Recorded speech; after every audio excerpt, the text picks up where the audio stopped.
Good afternoon, everyone, and welcome to the Calo webinar of today. I am starting 2 minutes earlier just to give you some brief overview of what will happen today and also some technical guidelines as to the platform that we are using. I will start with exactly this more technical side of things.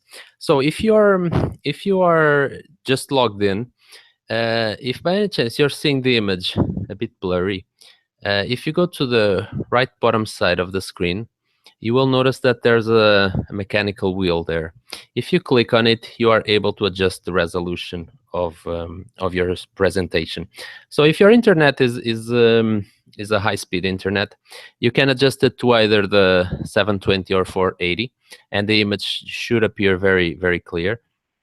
If you're seeing that by adjusting to that specific resolution, things tend to get a bit slow, you will probably need to reduce the resolution. Today, we are doing a webinar on admissions, and we will have 3 different sections. The first section is going to talk a bit about Calo, and we have 2 guest speakers today, a representative from the University of Alberta and a representative from the University of Waterloo. They have kindly accepted our invitation to talk with you today, and they will be giving you an overview of how is the process of admission at each university. If you are not able to hear or see image at this point, I will suggest that you will close the platform and open it again using the link that you received in your email, and everything should be working properly. Just give it a few seconds. Sometimes it just needs a bit of time to adjust to your internet speed, but everything should work properly. During the presentation, we will not be able to answer questions. However, at the end, we will have a question and answer period. If you feel more comfortable writing in Portuguese or in Spanish, you can do so, and we will make sure that we answer the most questions possible based on the time that we have available. For you to ask the questions, just use the chat box on the right side of the screen to write the questions, and we will answer them in the order that they arrived. As I said, we will only be answering questions at the end of the presentation. So without any further delays, I will start the presentation by giving a brief overview of what we will be talking today. So some of the things that might be of concern for international students is basically how the admission process works at universities in Canada. So we will be talking about a bit about what the admission process is, what are the stages, and what are the essential things that you need to pay attention to have a successful application to the program of your choice. The documents will be addressed in general. There are specific programs that may require specific documents such as portfolios or other type of specific work that the candidate has produced. Also, we will be talking a bit about language requirements. Most of the universities here offer programs in English. Others also offer programs in French. So it's essential that the candidates show the minimum level of language that is required by each program. And we will also be addressing specific tests such as the GRE or the GMAT, and have an idea which are the programs that most require these tests. So we will be covering this in around 45 minutes. And let's start by giving a brief overview for those that have not attended previous webinars about which are the Calo universities. So Calo, just to go back a bit, Caldo is an office that was created by the university. So we are not a private company.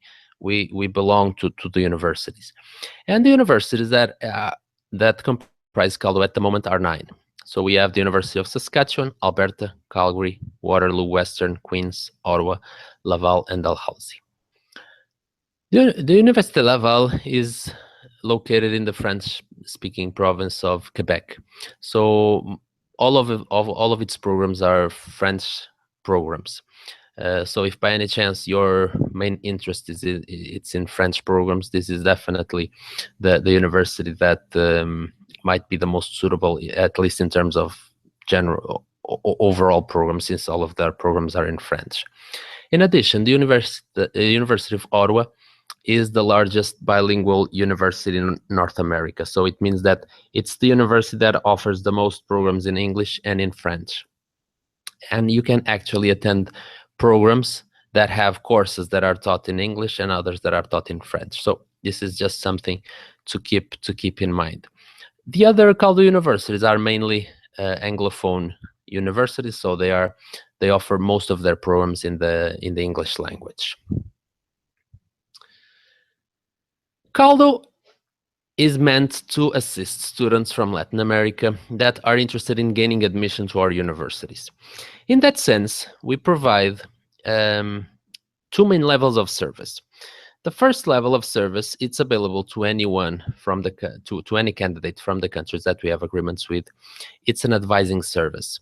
So it's a service that aims to assist candidates that have an interest in getting to know which universities offer specific programs, which are the requirements that you need to get admission to the programs, which sort of documents you need to provide, how to write those documents. So this is a general advising service that it's available to anyone that is coming from a country that has for which Caldo has an agreement with. The second level of service is a more specific service aimed at candidates that are seeking financing from their home country. The countries that we have agreements with all have agencies that provide financing, either scholarships or loans or credits. In that sense, we are able to assist candidates that are considering to bring financing from their home country to have a preferential path to get in touch with their desired supervisors. In Canada, for you to attend a thesis-based master and a PhD, you will need to do research. And for you to do research, you will need to be assigned a supervisor. Sometimes professors, they receive so many requests that it's not easy to get in touch with them directly. So Caldo exists to facilitate this process of getting in touch with the supervisors. And for that, we have a dedicated platform for which candidates can access, and that will give them access to getting in touch with our representatives at universities. And after that, your process is sent to the supervisors of your choice. So this is just a brief overview of the Caldo services, and I'm not going into much detail today because the webinar is not dedicated to Caldo. For that, you can visit our YouTube channel, and you have all these different webinars for different countries just about Caldo, where you have much more information there. But I will just finish my Caldo presentation just with the contact that you can use to get in touch with us. So graduate.coordinator@caldo.ca is the email for which you can send any request for information that you may have. This week you will receive the presentation in PDF, and you will also receive the link for the video recording of this. So you don't need to take any notes because all of this will be made available to you. So without any further delays, I would like to introduce you to Nicole Duert, the coordinator of the sponsor service of the University of Alberta. Nicole has kindly accepted to be part of this webinar, and she will share with all of you some guidelines and some important aspects to take into consideration when you are thinking on applying to programs at Alberta. Nicole, can you hear me? Yes, I can, Paulo. Okay, so I will now leave you with Nicole, and like I said, if you have any questions, please write them down so that you can ask at the end, and we will go through the questions at the end of the presentations. So thank you so much, Nicole. You can go ahead. Thanks so much, Paulo, and thank you to everyone who has joined us today. I really appreciate it, and I can understand sometimes applying for graduate studies in a different country can be a bit of an overwhelming process, and it can be a bit confusing. So it's really nice to have these webinars to kind of go through the steps and answer any questions you might have. So the first thing, I'll just introduce you to the University of Alberta. So for those of you who are a bit familiar with Canada, so Alberta is more on the western side of the country, and the university is located in Edmonton, which is the capital city of Alberta. It's about 1 million people. We are considered the festival city, so there's never any shortage of things to do here in Edmonton. We are also considered the economic hub of Alberta. We have the oil sands in the north, and petroleum engineering is one of our biggest programs here. And so we do have a lot of interest in our energy programs, not only with oil and petroleum, but in terms of climate change and alternative energy resources as well. So we are considered one of Canada's top 5 universities, and we are consistently ranked in the top 100 in the world, according to QS rankings. So we do have a lot of faculty and staff from around the world. We have top-notch facilities like our National Institute of Nanotechnology, and we have a lot of really unique programs, which I'll touch on a bit later. So as Paulo said, I work for the Sponsored Student Program. So sponsored students are international students who are financially sponsored by an organization in their home country. So for example, if you are joining us from Mexico, I work very closely with CONACYT students, or from Colombia, I work closely with Colcienses or Colfuturo, and Ecuador, CENACYT. So all of those organizations that do have agreements through Calo, I work very closely with. So some of the things that our program does for sponsored students, we kind of guide you through the whole process from the time you first submit an inquiry to the university about one of our programs, through the application process, admission, your transition here to Edmonton, and then we continue to advise you throughout your degree program here until you graduate. So if you have questions about admission requirements, I can answer those for you if you'll be sponsored. And then also we provide support finding a potential supervisor. That's a big part of the process that can be a bit overwhelming. We can answer any questions about the application process. And then during your academic studies, we continue to support you on whatever issues you may encounter throughout your degree program here. And then we also do a lot of communication with the sponsors as well. So we arrange for tuition invoicing, and if any sponsors need any updates on how students are doing, they know to communicate those through our office. So a little bit about our program. So the University of Alberta, it's quite a big university. We have about 40,000 students. 7,000 of those are international. So this is just kind of our faculties that offer master's and PhD programs here. So you can see it's really varied, but some of our areas of excellence include cardiovascular research, energy research, diabetes, geoenvironmental engineering, public health, and immunity and infection, as well as I mentioned before, the nanotechnology as well.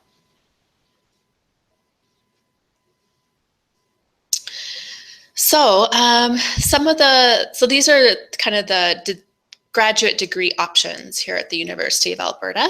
So in terms of master's degrees, we have the thesis-based, which is, you do 1 or 2 semesters of some coursework, and then the rest of your program is dedicated to working on your thesis defense.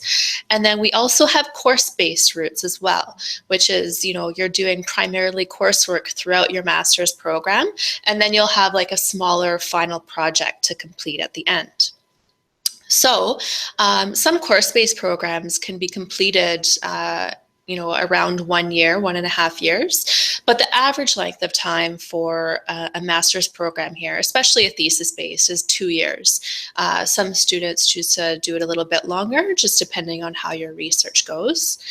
And then to get into the master's degree program, you should have a bachelor degree that is somewhat related to the topic you're going to be doing in your master's. And we'll get into the more detailed requirements later. Now, in terms of the doctoral degrees that we offer, so it's research-based. So you are going to do a little bit of coursework, usually courses that are going to apply to your research. So usually 2 semesters, and then you'll do your candidacy exam and your thesis defense. So the average length of time for a doctoral degree here is about 4 years.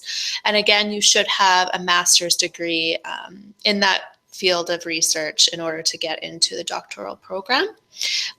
There are a few rare cases, direct entry from a bachelor to a PhD, usually for students who have very good grades in their bachelor and already have some research experience and publication experience in their bachelor program. So that is a possibility as well. So now to the specific admission requirements. So the grade average, we go on a 4.0 scale here at the University of Alberta. So we look at a 3 out of 4 during your last 2 years of full-time studies. So if you're applying for a master's program, we're going to look at approximately your last 2 years of your bachelor program. And then for PhD admissions, they're going to look at your master's program, assuming that's about 2 years, really depending on how many credits you completed each year. So I have the list there of the equivalencies in each country. It really varies on university to university depending on the scale, but we just kind of took the most common scales that we see there. And just to emphasize, these are the minimum standards for our Faculty of Graduate Studies, but some departments, especially departments that receive a large number of applications and are a bit more competitive, they might ask for a little bit higher. So we'll discuss that a little bit later as to how to determine that.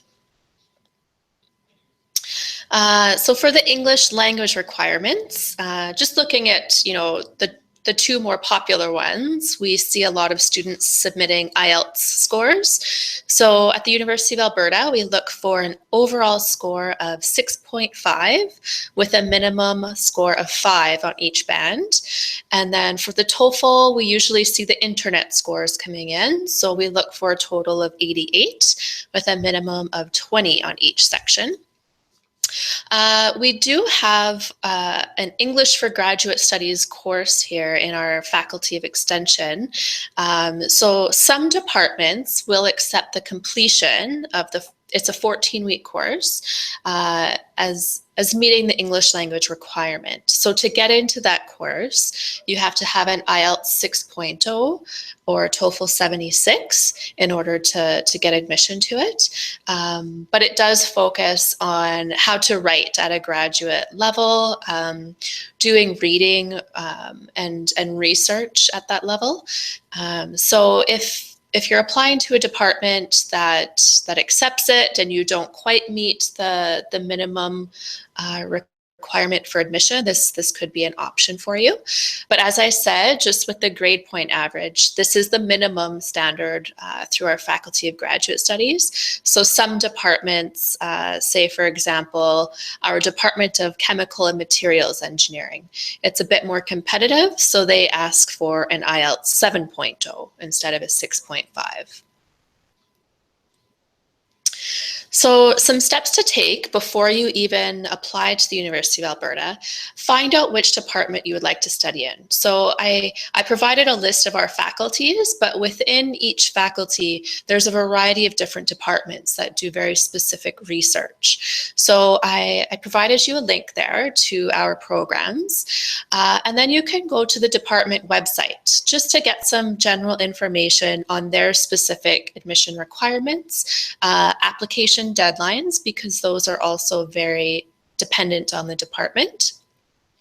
And then also on the department website, you can read the profiles of the professors in your area of interest. So, one of the big steps, which we'll talk about in the next slide, is finding a potential supervisor. So it's important to know, what professors are in the department and which ones you would most like to work with. Again, if you're planning on being sponsored, you can just send me an email for assistance and I can guide you throughout the process. If you're not sponsored, that's okay. Still send me a message or contact Calo and we can still guide you or refer you to the appropriate person. So finding a supervising professor, this is for PhD programs and thesis-based master's programs. If you're planning on doing a course-based master's, you can skip this step. You don't really need a supervising professor because you're primarily going to be doing coursework. So you should have a good understanding of the research the professor has done before you even contact them, or before we contact them. So it's important to, take a look at some of their publications, the more recent ones, see what their interests are. Once you know which professor or professors that you want to work with, you can send them an email, provide them your CV, your university transcripts, the English translation of them, your English test score, and then a statement of intent, which I will cover later. And then just politely, briefly ask them if they'd be interested in supervising you, and then arrange a time to meet, usually via Skype, to discuss that possibility with them. If you don't get a response within, a couple weeks, you can send them a quick reminder, but then start thinking about other backup professors that you might be interested in.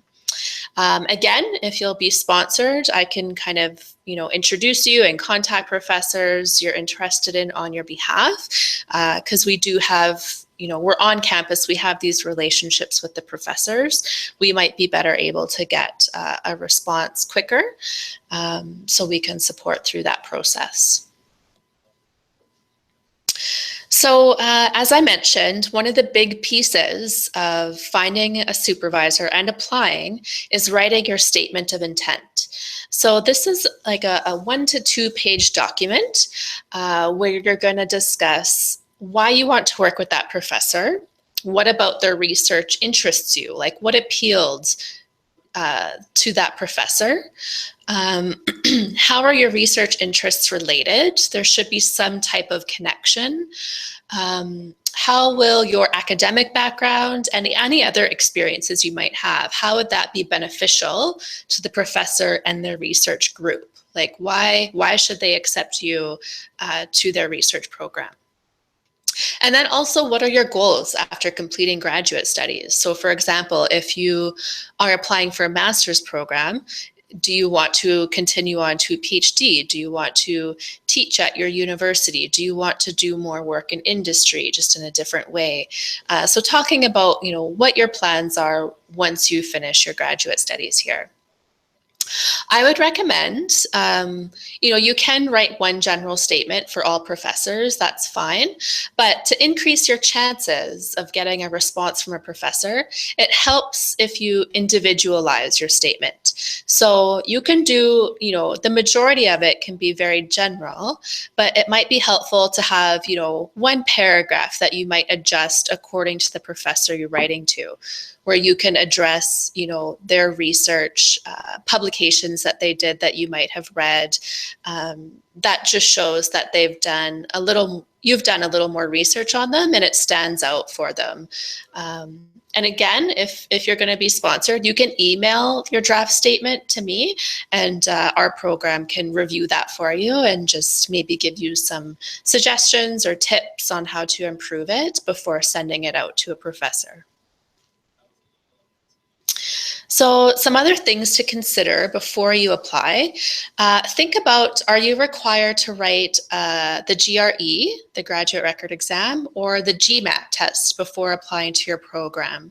So the GMAT test is common for programs in business school. It is a requirement for our MBA and our PhD in business. So that's something to consider. And then some programs might ask for a GRE score. Now, this isn't very common. I think it's a bit more common maybe in universities in the USA, not as common in Canada. But for departments that, again, maybe are a little bit more competitive, receive a lot of applications, this is a way for them to kind of determine who are the top applicants. So a GRE test will assess different skills and abilities for graduate school. So for example, I think our Department of Economics requests a GRE score. But again, it's not very common here, but it's something to check out on the department website that you plan to apply to. Another thing to consider is there only one start date for your program? So each department, they have different policies on this. Some departments, especially in our Faculty of Arts, Faculty of Education, they only do September admissions. Whereas other programs, for example, in our Faculty of Engineering, they will do also a January admission. We have another department in agriculture that does admissions 4 times a year. So it really depends on the program. So that's something to be aware of so that you know when to start the application process for your program. Another thing to consider is if the program offers conditional admissions. So this means, getting admission, but being required to fill certain requirements at a later date. So for example, if you don't meet the English requirement yet, but you're planning to meet it before you start your program. Some programs are very flexible and will allow for conditional admissions. Some programs, especially like in business, they want to only look at applications from students who already meet all the requirements. So again, that's something to consider and to check out on the department website. Or if you're not sure or if you can't find that information, you can just email me for that.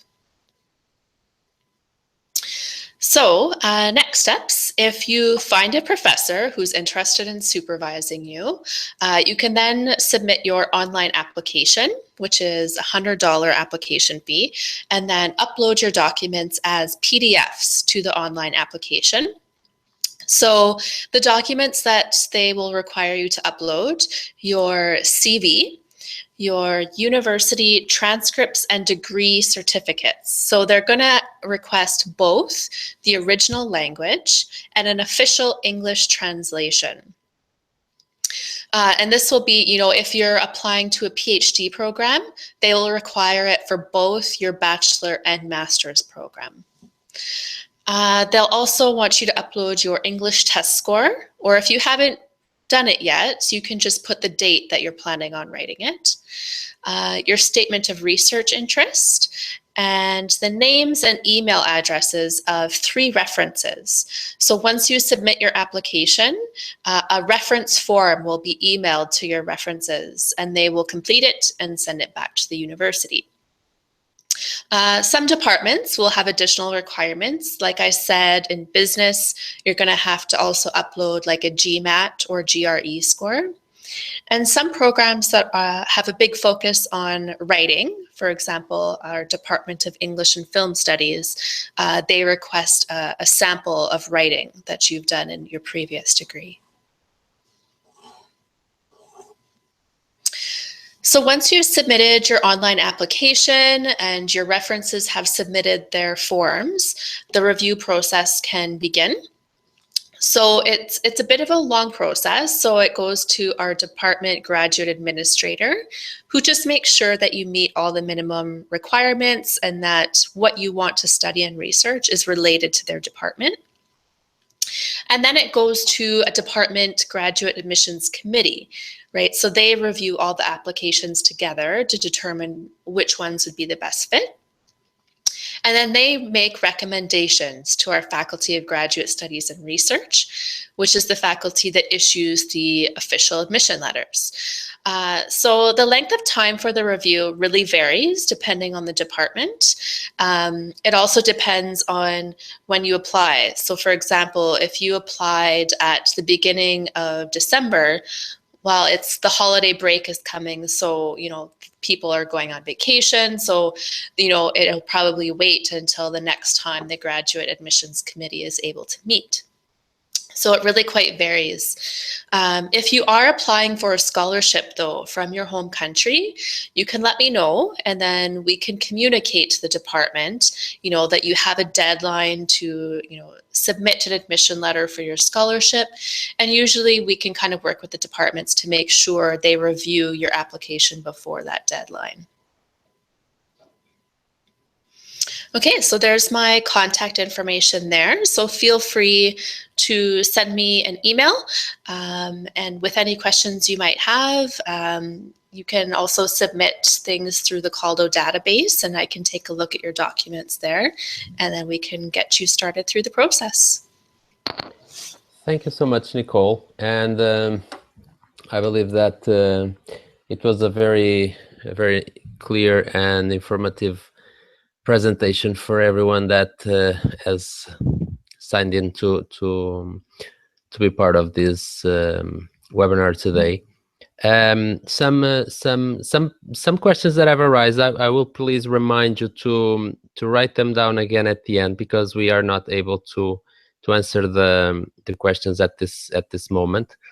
Because right now I would like us to move to Waterloo, where Julie McMillan will give us an overview of the admission process at the University of Waterloo. Julie, if you're able to join us, please please go ahead. So there you go. Thank you so much. Thank you, Paulo. Hi, everybody. So just welcome, and thank you, Paulo, for organizing this. I'm happy to be a part of this today. As you know, my name is Julie McMillan. I'm the Graduate International Recruitment and Admissions Specialist with the Grad Studies Office here at the University of Waterloo. This is a relatively new position in that we were lucky enough to receive some one-time funding from our Global Prominence Fund. So I'll be doing this for about the next year. Normally I manage admissions for the university as part of I'm one of 3 admission specialists normally who work with the GSO. So I'm very well versed in normally what goes on with the admission requirements and such. So I'm happy to speak to you on this. So okay, enough about me. Let's move on to the good stuff. So how to prepare a successful application. We created Discover Grad Studies as sort of our one-stop shop that would house the various admission and application information, so you could find everything in one place. You'll find that we list all of our grad programs, all the admission requirements, information on the application process, and just sort of a way for you to find what you might be looking for. It's much more extensive than that, but that just gives you a little bit of an idea. Something that you have to do is understand both the university and the program admission requirements. So the university has set its own minimum admission requirements, but departments will often set higher requirements. Admission requirements do vary by program, and so it makes it difficult for me to give you a list and say, if you applied to this faculty even, you would have an idea of what the admission requirement would be. So each program that you're looking at will have its own required overall average. It'll have a variety of application material in terms of what they're looking for. It'll range from the statement of interest, resume. Quite often there's a supplementary information form in which the department or program will list out specific questions that they want you to answer. And they also include the required test scores, such as their GRE or GMAT, the reference requirements. It may be that they'll ask for 2 or 3 references, and they might even specify whether or not they're looking for only academic, or if they're willing to accept a professional reference versus the academic. And then as well, they would look at the English language proficiency in terms of the scores required. You also have access to the international admission equivalencies and the English language proficiency, which we'll touch on in the next slide. And then here's just a quick overview of the admission equivalencies by country. So this is what we would be looking for in terms of the university minimum. So at the master's level, we would require that you have at least a 75% overall standing in a 4-year honors bachelor's degree or equivalent. And this is where we're showing you what the equivalent would be. At the doctoral level, you would be applying with a 75% overall standing or equivalent in your previous degree. And there'd be an expectation that you can demonstrate other superior qualifications, such as your advanced research ability. What I find is that most programs are admitting to the master's level with about 75 to 78% as an academic requirement, and PhDs are looking at around 80% or above. And English language proficiency. So we too accept the standard set of scores, so TOEFL, IELTS, MELAB, the Calo, PTE. EFAS is Waterloo's own English for academic success, and that's housed here at our Renison University in their English Language Institute. So of course, each program is setting their own LP requirements, and so we have 3 different bands that you can apply through. We used to have a standard score across the university, and that's the first that you're seeing. And I've listed our 2 most I guess the 2 most popular that we're seeing coming in right now, which would be the TOEFL and the IELTS. And so you see for TOEFL at the standard band, it's overall 90, writing 25, speaking 25. And then the alternative lower, so we have 5 departments in the Faculty of Engineering who are currently using the alternative lower score. That would be our civil engineering, mechanical and mechatronics, electrical and computer, systems design, and one more civil, I think. I'm not sure if I said that. And then we have the alternative higher scores, and those are typically in the math and sciences and some in the environment.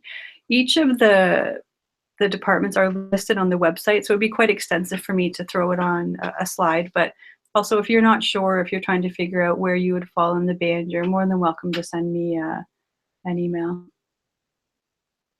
At Waterloo, we recently started sort of a pilot project so that if you're academically admissible to a coursework master's program and you've provided an LP score but don't meet the minimum requirements, there's an opportunity for us to offer a conditional admission to a future term based on the successful completion of the EFAS program at the required level. I had mentioned the EFAS program on the previous slide as an acceptable LP test. So the EFAS is an intensive 14-week English language program designed to help you improve your English language proficiency and to meet our LP requirements. It's offered through the Renison University College's English Language Institute here on our main campus. One of the things that we need to be careful is that you do have to be academically admissible to the program, and you have to have the support of the department you're applying to.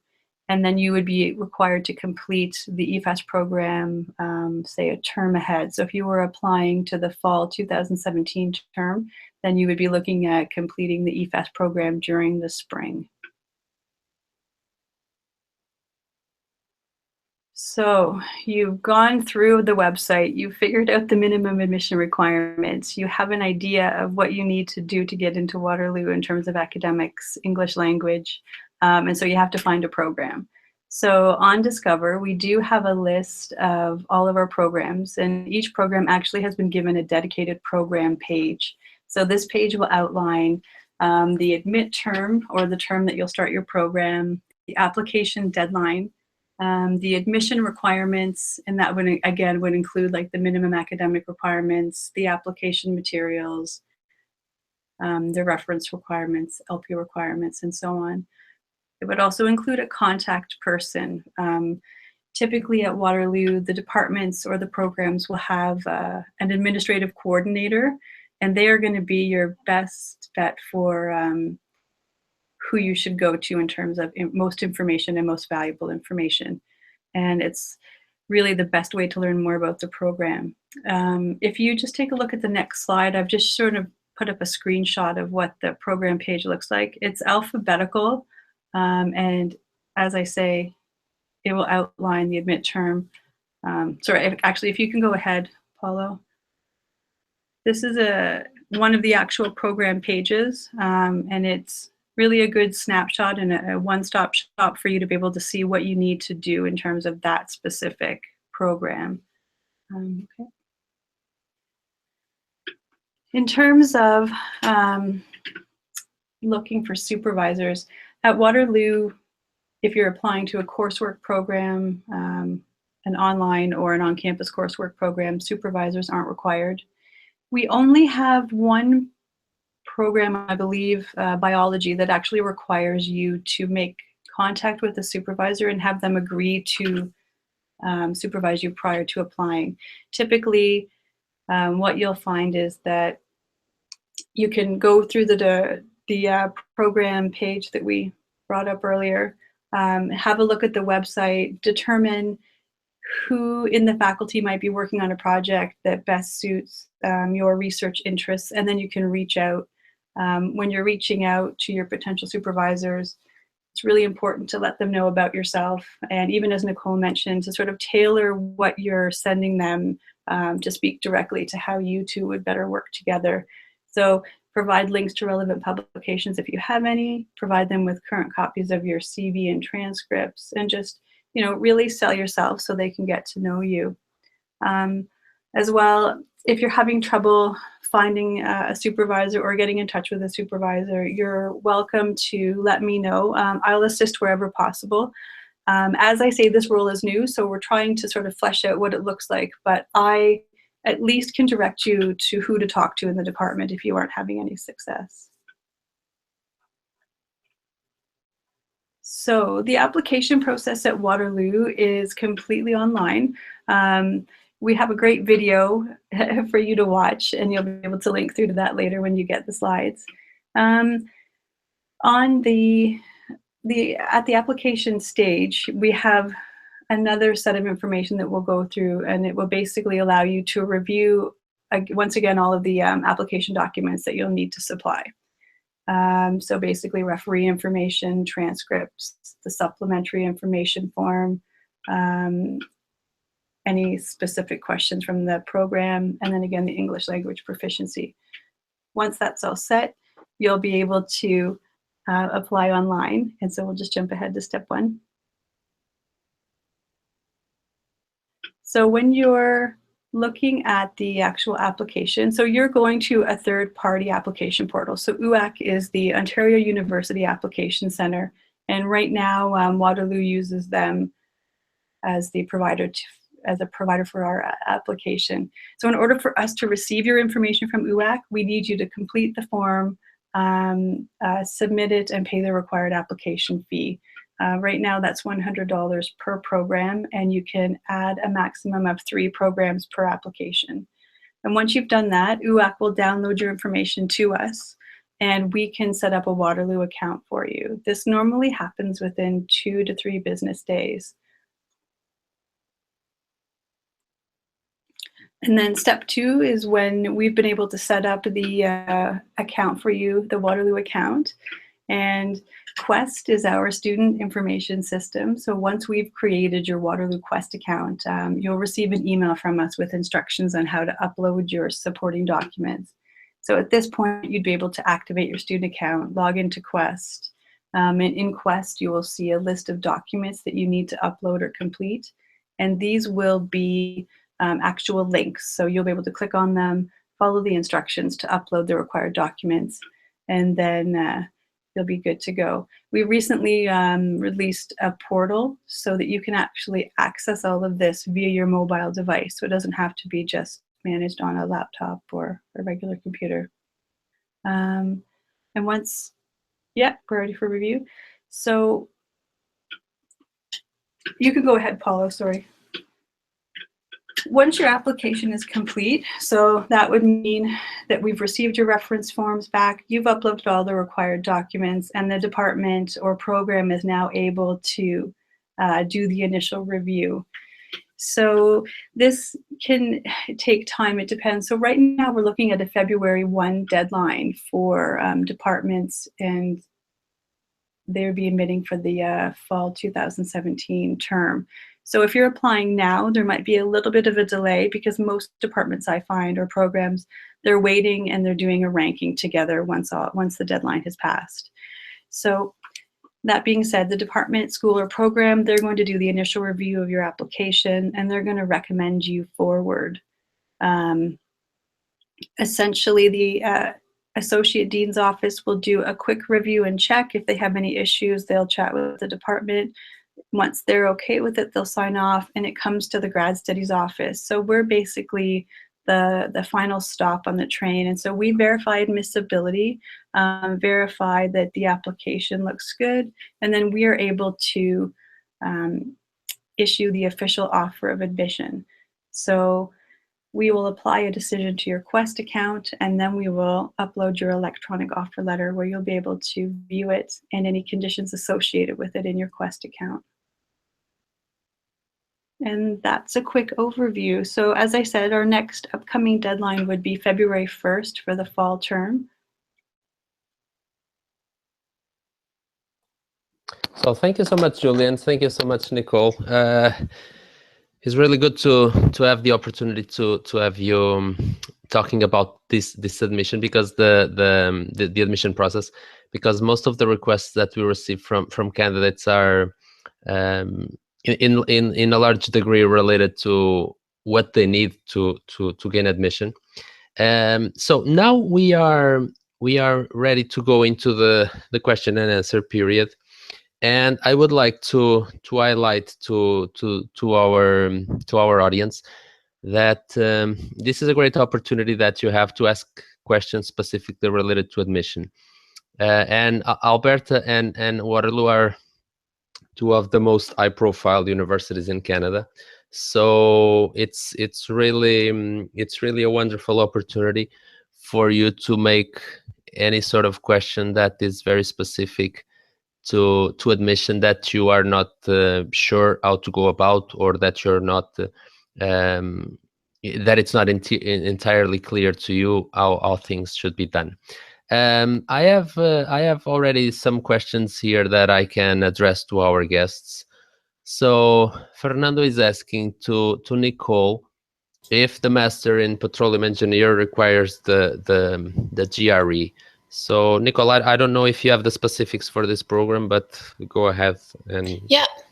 Hi, Fernando. No, the petroleum engineering does not require the GRE. Yes. In terms of the GRE, if I'm not mistaken, once I came across a PhD program in computer science that requested the GRE. Do you know if any Waterloo or Alberta requires the GRE for computer science at the PhD level? At UAlberta, computing science, for masters, no. I believe the PhD level, though, they do prefer to see a GRE score. One of the only other departments I know that requests it here is economics. Yes. Okay. I don't know if in the case of Waterloo, Julie, if you have any records of courses outside of the business area that might require the GRE. Yeah, so at Waterloo, computer science does ask for the GRE in some cases if the bachelor's degree was taken outside of Canada. Yes. Thank you so much. Gabrielle is asking, what if we don't have a degree certificate at the moment of the application? So I guess Gabrielle is asking about the transcript. What if she does not have the transcript at the moment of application. So, Julie, is it possible for applicants to submit an application without the transcript and receive some sort of feedback, or it's not possible to do so before that document arrives? Typically, we would need to see some sort of transcript. So often what will happen is students may still be in program, so we wouldn't expect that they will have graduated, but there has to be some way to gauge academic standing at the time of application. So could they send what they have up to the moment that they are applying and later on submit the final one? Yes, absolutely. Okay. And Nicole, for Alberta, would be the same? Yeah, it would be the same. And then in terms of the degree certificate, we understand sometimes it can take some time to process that after graduation. So as long as we have some type of letter from the university, or as long as it says on their final transcript that they graduated or are anticipating to graduate by a certain date, that's fine. And then we can get a copy of the degree certificate after they start their program. Yes, perfect. So Yamel is asking, how many scientific publications do I have to do in order to apply to one of these universities? So Julie, do you wanna give some highlights, some clarification as to this? Sure. I don't think I could give you an exact number. If you're looking at applying, especially to a PhD program, then obviously the more publications you have, I think the stronger your research ability would be. And so that would make you a more favorable candidate for a potential supervisor. But there's no magic number. It's not like I can say 5 will get you in for sure. Yes. Really, even if you have 2, are the publications relevant, and does it make sense with the faculty member that you'd like to work with? Yep. Thank you, Julie. Nicole, for Alberta, would be the same logic? Yeah, similar. So obviously for masters, it's not really looked at, but for a PhD program, it really depends on the program and how many applicants they receive. There's no magic number. I have seen students who have gotten admission to some programs with just, their master's thesis and that's it. So it really just depends on the program and also your experience as well. They're going to look at other factors on your application. Yes. So this is just to address a question that I noticed that was asked during one of the presentations. Someone was asking if what if for students that are not sponsored. So the admission requirements that we are talking are the admission requirements in general. So we are not talking for specific admission requirements for sponsored students. So the same logic applies to sponsor and non-sponsored students in terms of the requirements to apply.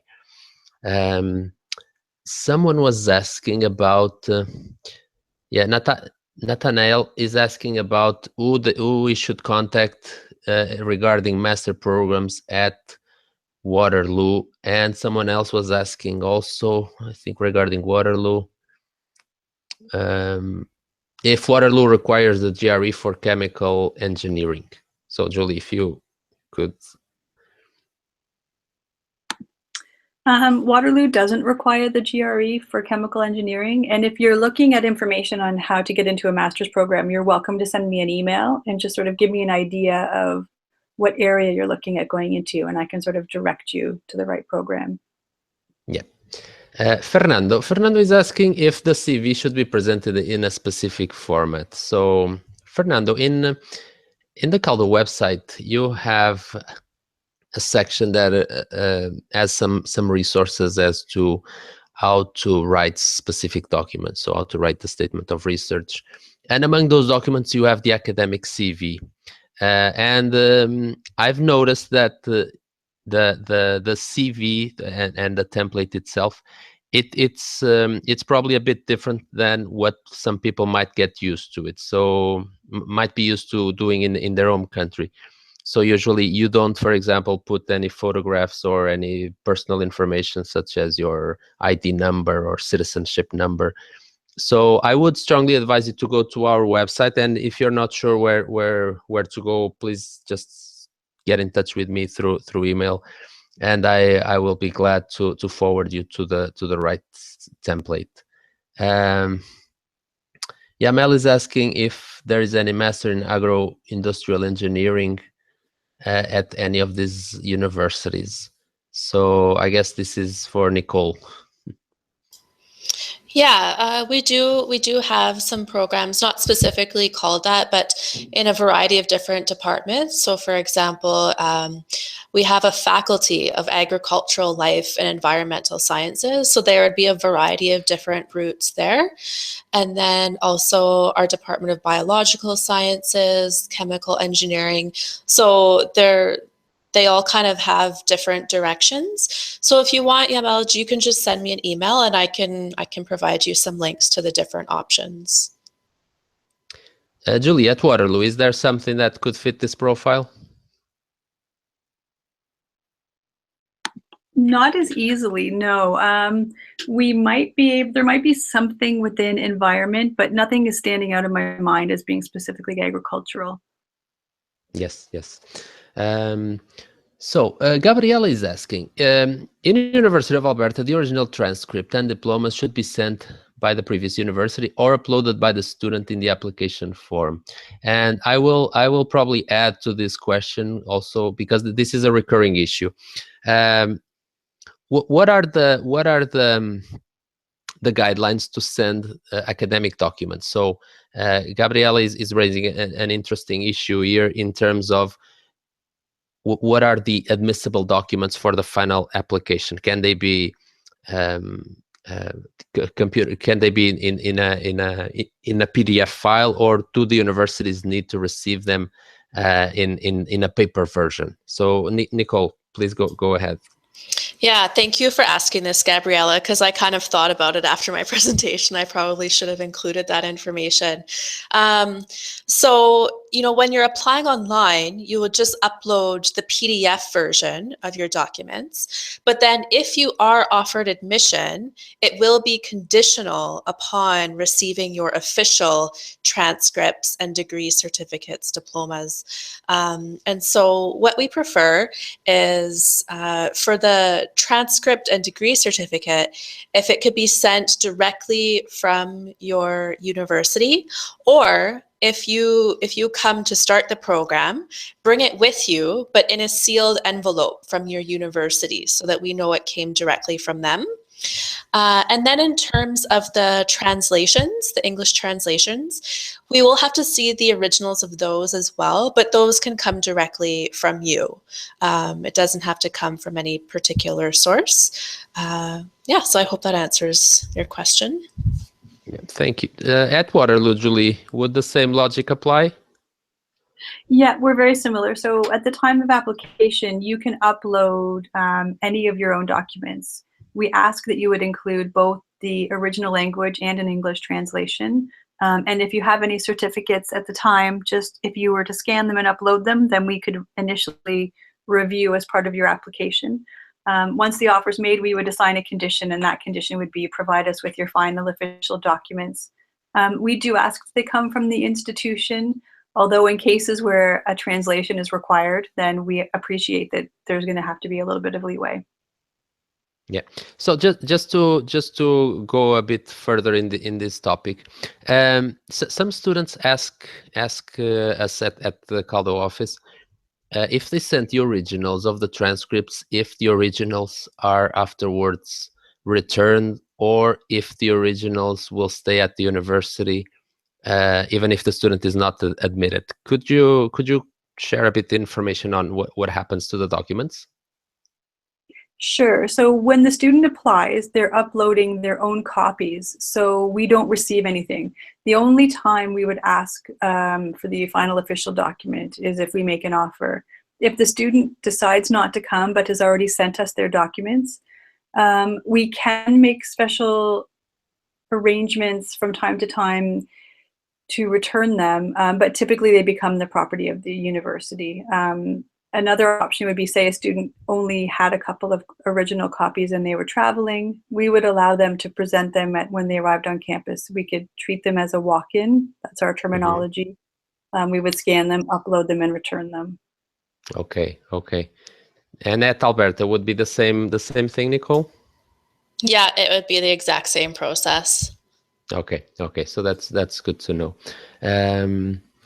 So just going back to a question. Oh, Anna is asking a relevant question. So, what are the requirements to apply to a PhD program directly from bachelor degree? So I can shed some light on this, and eventually, if Nicole and Julie want to add, Anna, a direct application for a PhD straight from a bachelor degree is not very likely to happen at the Calo universities. Usually, the supervisors, they want to be reassured that the student has a strong research background, and through the bachelor programs, that in most of the cases does not happen. However, I would also like to have Nicole and Julie's views on this, mainly if there are any departments for which this might be more likely to happen. Yeah, so I had mentioned it in my presentation, but it is rare for it to happen. It's not with specific departments at all. It's really based on a case-by-case basis. And the few times that I have seen it happen is if a student in their bachelor program has had extensive research experience, has maybe worked with a professor in the lab, has done a publication or two, and really has a significant, like a high grade average, as well as meeting all the other requirements. So it is rare, and sometimes maybe what they might do is do like a qualifying year, right? So do a year of a master's program before considering transferring to a PhD. So it's on a case by case basis. Yeah, thank you, Nicole. Julie, in Waterloo, would be similar? Yeah, sorry, that would be very much the same. I think we see it from time to time, but it would be those exceptional cases. Yes. So the bottom line is it's highly unlikely for students to get admission to a PhD directly from a bachelor program. I have two questions here that I can probably link them together. So someone was asking if they can apply to a graduate program if they are unemployed for over a year, and someone else was asking if they can apply to a graduate program. I have Nestor, I have more than 10 years in industry experience. Can I apply to master program? So I don't think there's any issue with applying to a master program based on your work experience, mainly if you are unemployed or not. Except probably for the business programs, where I think sometimes MBAs require some specific working experience. But Nicole and Julie, would there be other cases where professional experience and eventually the number of years in a specific industry could affect your application to a specific program?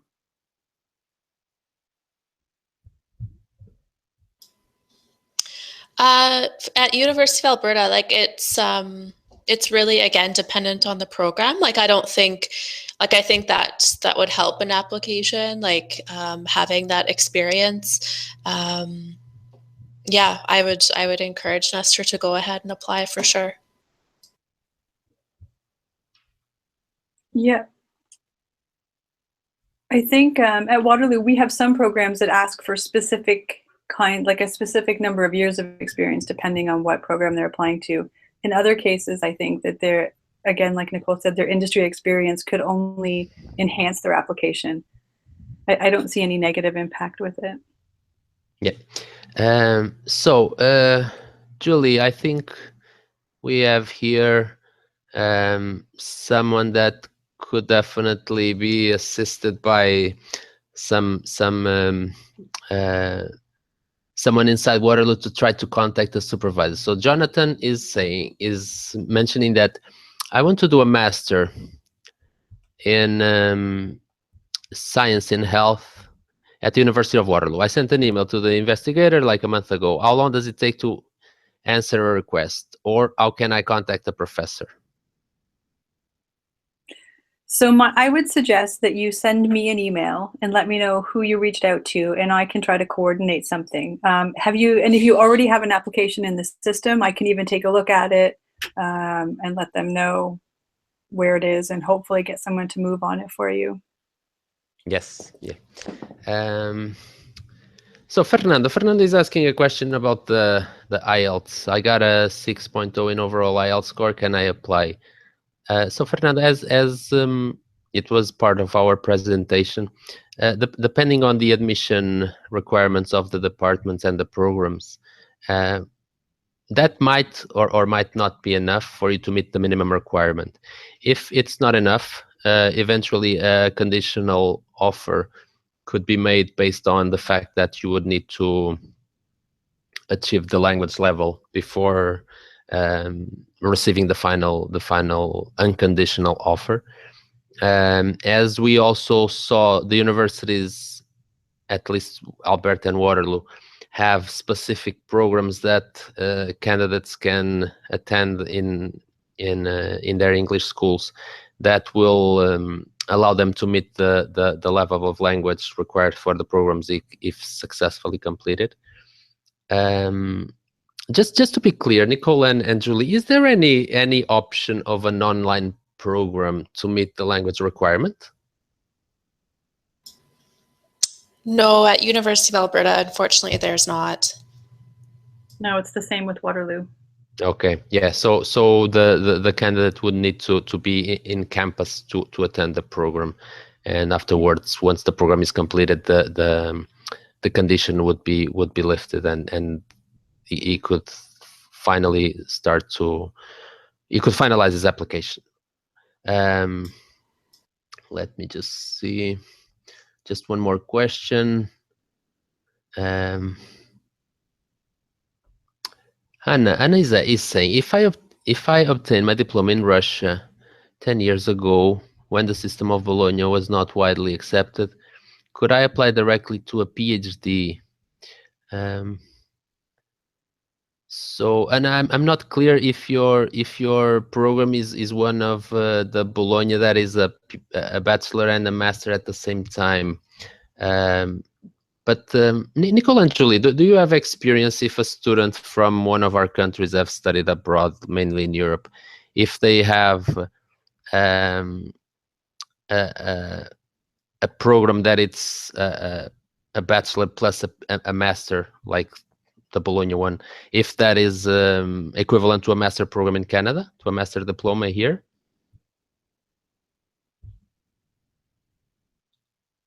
I don't know if my question was clear. Sorry, at the University of Alberta, I'm not very familiar with it. So if a student wanted to email us a copy of the transcript, I can take a look at it and forward it to our admissions team just to get a better idea. Yes. Yeah, these are very specific cases. Yeah, sorry, Julie. Sorry, Paolo. So, I mean, at Waterloo, we see a lot of it. So it would really be dependent. It's very difficult to say without actually seeing the document and understanding it. But there are times when we understand that the bachelor masters may be equivalent to a little bit greater. Yeah. So we have now gone over our time. The presentation will be sent to all of you either tomorrow or the day after, and you will have the possibility to contact the Calo office or Nicole or Julie directly for questions that you may have. I would like to thank our guests. Thank you very much for being available to be here today. It's really helpful to have the opportunity to get specific insights as to which are the criteria for each university. We hope to replicate this webinar with representatives from other Calo universities within the next months. So keep an eye out for the Calo website, and you will also probably receive the email of our upcoming webinars if you're interested.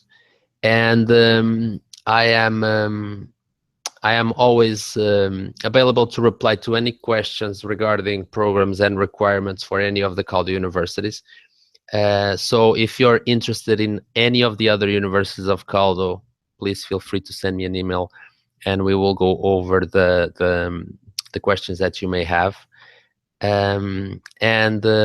Once again, thank you so much to everyone. Enjoy the rest of the evening, and we'll be in touch soon because I will be sending all of these materials. Thank you, Paulo. Thanks everyone for joining. Thank you, Nicole. Thank you, Julie. Enjoy the rest of the day. Thank you so much. Bye.